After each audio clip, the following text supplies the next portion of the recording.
Hello everyone, welcome back to this channel. In this video, I will show you the easy and clear steps on how to calculate average in Microsoft Excel. So how to calculate average in Microsoft Excel? Make sure you keep watching this video until the end. Let's get started right away.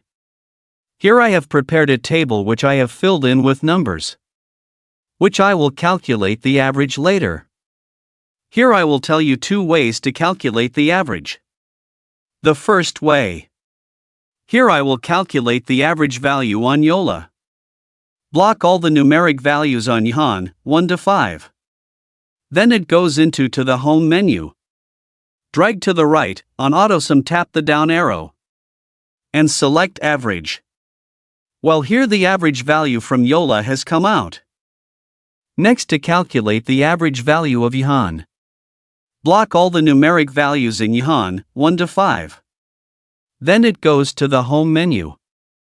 Drag to the right, on AutoSum tap the down arrow. And select average.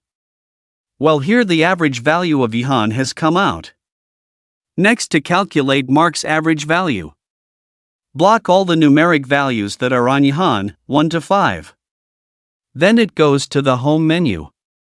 Drag to the right, on AutoSum tap the down arrow. And select average. Well, here the average value from Mark has come out. And for the average value of Leo and John, that he is below. For faster. Block 3 average values above, tap arrow and drag down. The second method. That is by using the average formula. Here it will be simulated on the value in method 2. Tap on value 1. Type equals. Type the formula. Average.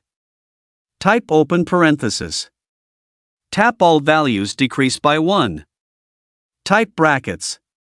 Well, here the average value of value 1 has come out. And to calculate the average of value 2. Tap on value 2. Type equals. Type the formula. Average. Type open brackets. Tap all values down at number 2. Type brackets. And to calculate the average value of value 3. Tap on value 3. Type equals. Type the formula. Average. Type open brackets. Tap all values decreasing at number 3. Type brackets. And for the average value of value 4 and value 5, which is on the right side, block the 3 average values above. Tap the arrow and drag it to the right side. So that's it. How to calculate average in Microsoft Excel. Thank you for watching. I hope this video is useful. See you in the next video.